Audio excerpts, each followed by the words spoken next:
জয় বাংলা। মমতা ব্যানার্জি জিন্দাবাদ, অভিষেক ব্যানার্জি জিন্দাবাদ।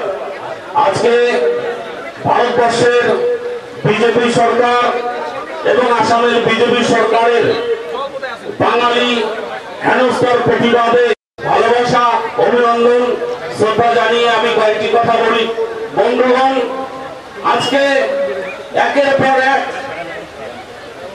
বিজেপির আসাম গভর্নমেন্ট পশ্চিমবঙ্গের বা বিজেপির যারা নেতা কর্মী আছেন তারা সেই পরিবারগুলোর কাছে গিয়ে বলছে যে আমরা তৃণমূল কংগ্রেস নাকি বিভ্রান্ত ছড়াচ্ছি, মানুষের মধ্যে আতঙ্ক তৈরি করছি। তো এই যে বিভ্রান্তি তৈরি আমরা তৃণমূল কংগ্রেসের পক্ষ থেকে করে ধরছি, এই অভিযোগ বিজেপির জনপ্রতিনিধি আমাদের বিরুদ্ধে করছে। আমার কোথাও গিয়ে মনে হচ্ছে যে এই বিজেপি সাধারণ রাজবংশী পরিবারের মানুষকে, নমশূদ্র পরিবারের মানুষকে দুই গালে দুইটা চড় দিয়ে পরক্ষণে আবার তার পায়ে গিয়ে তার পা ধরে ক্ষমা চাওয়া হচ্ছে, এইরকম একটা পরিস্থিতি। একদিকে যখন এনআরসি নোটিশ পাঠাচ্ছে, আবার পরক্ষণে সেই পরিবারের কাছে গিয়ে বলছে তৃণমূল ষড়যন্ত্র করছে। আসাম গভর্নমেন্ট এনআরসি নোটিশ আজকে আমার রাজবংশী মানুষের কাছে পাঠার সাহস কোথায় পায়? আমরা পশ্চিমবঙ্গের নাগরিক, যে বংশ পরম্পরায় আমরা কুচবিহারের মাটি, আজকে হামাক নিজের দেশে পরবাসী বলিয়ে এরা ঘোষণা করে। আজকে আমার সমস্ত স্তরের তৃণমূল কর্মী, আমার সমস্ত স্তরের রাজবংশী মানুষকে গর্জে উঠিয়ে রাখবে। আমরা তৃণমূল কংগ্রেসের পক্ষ থেকে বারে বারে আমরা এই বিজেপির বিরুদ্ধে, এই ষড়যন্ত্রের বিরুদ্ধে আমরা সোচ্চার হবার জন্য সাধারণ মানুষের আবেদন করেছি। আমরা সহযোগিতাও পাইছি সমস্ত স্তরের রাজবংশী মানুষের।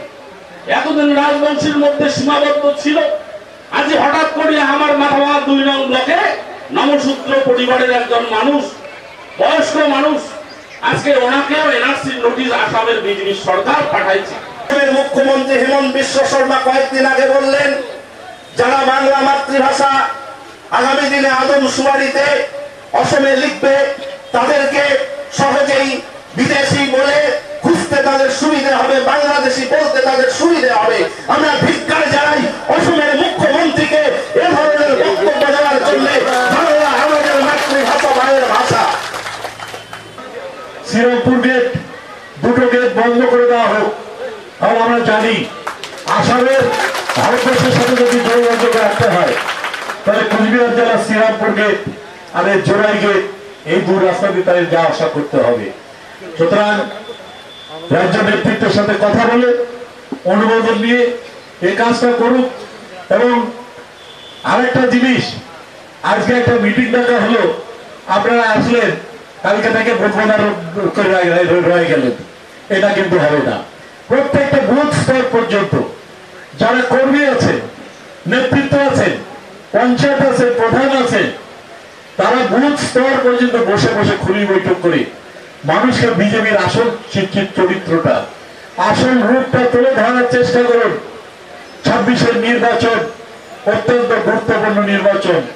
এই নির্বাচনে ঠিক হবে আপনার নাগরিকত্ব থাকবে কি থাকবেন না, আপনার নাগরিকত্ব রেখে আপনারা বাঁচতে পারবেন কিনা সপরিবারে, সন্তান সন্ততি নিয়ে, এটা ঠিক হবে।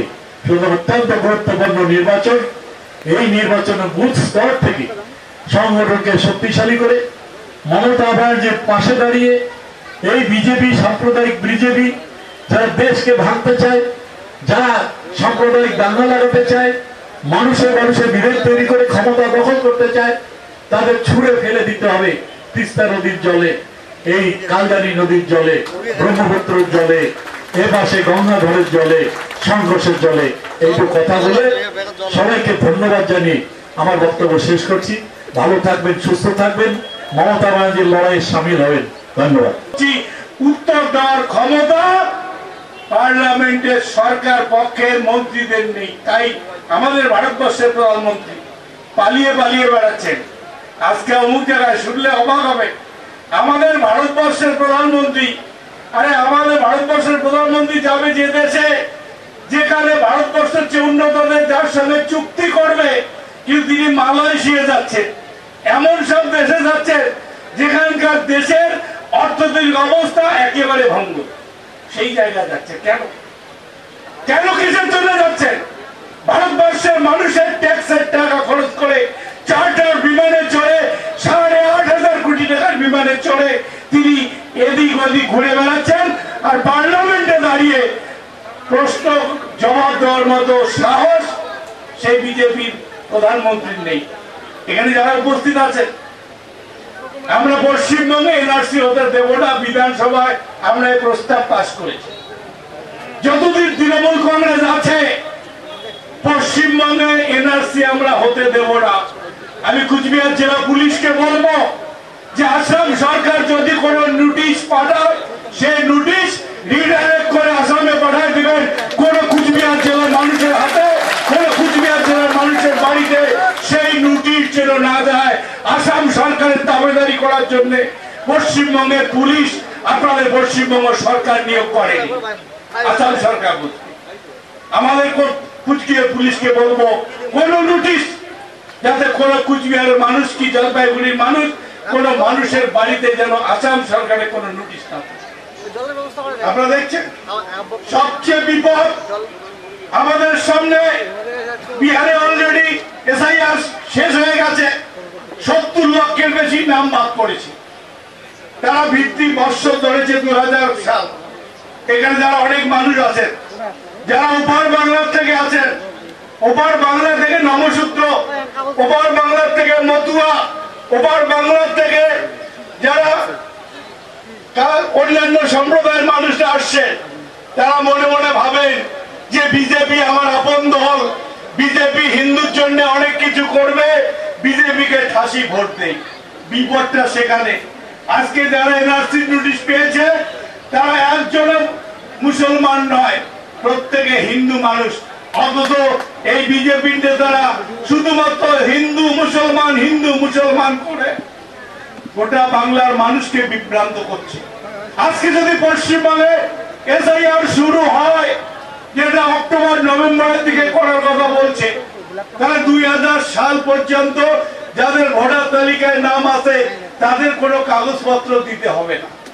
2000 সালের পরে 25 বছর যারা ভোটার তালিকায় নাম উঠেছে, অর্থাৎ তার বয়স 25 আর 18 এখন 33 বছর।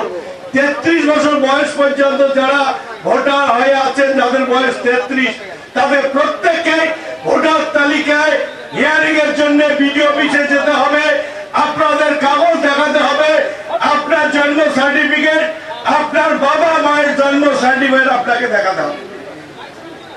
অনেকের এখানে আছেন যে নিজের জন্ম সার্টিফিকেট নেই, নিজের জন্ম সার্টিফিকেট নেই।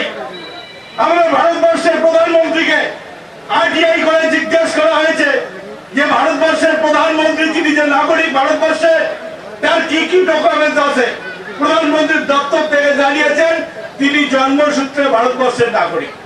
তাহলে তিনি যদি জন্মসূত্রে ভারতবর্ষের নাগরিক হন, তার যদি কোনো ডকুমেন্ট দেখাতে না হয়, তাহলে আমার বাংলার এই 10 কোটি মানুষ তাকে কেন এসআইআর এর সামনে দাঁড়িয়ে নিজের কাগজ দিতে হবে?